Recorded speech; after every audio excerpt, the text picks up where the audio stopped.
Alrighty, so off camera, I did my foundation. I put a little blush on. I filled in my eyebrows. I'm just trying to make sure I can spend as much time on Beauty in the City products and not have such long video clips because I'm talking about other stuff.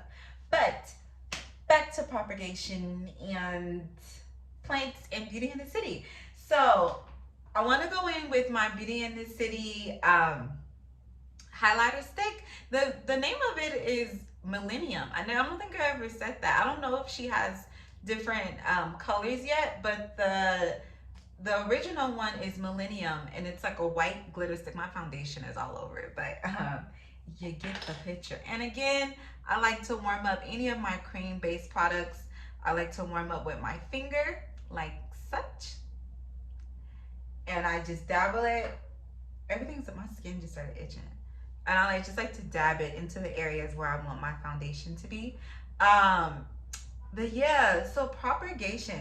So a tip on propagation: you can't just cut a plant anywhere, and dip it in water and expect it to grow. It has to have a node, I think it's called NOD or NOB, which means basically it has to have a part of the plant that roots can grow from, right? So you can't get a rose, right, and cut a rose and just take the bud of a rose and stick it in water and expect to get a rose bush.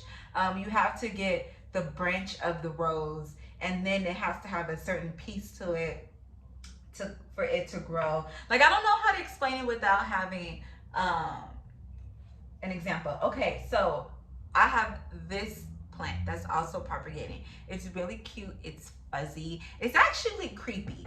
Like when you see the bigger plant in my living room, like I saw it at the plant store and I liked it, and then when I brought it home, I was like, "Is this a spider?" Like, all this hair, but it does kill.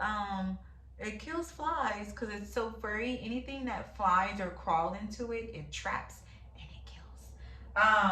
So this plant, and my burrow's tail, if I'm saying that right, I propagated them at the same time. And as you can see, my burrow's tail actually has some really good root action growing in.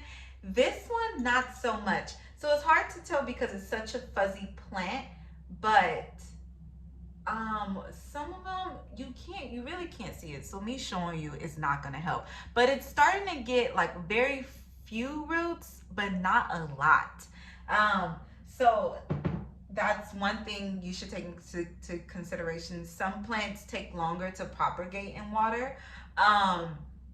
This actually looks good. I like usually I have to go on with a beauty blender, but I kind of like that the way I applied it this time. I don't know if because I can't talk. I'm like stumbling up everything. I don't know if because I warmed it up more on my fingers, so it's spreading better to my face. But I feel like I'm liking that application better this time around.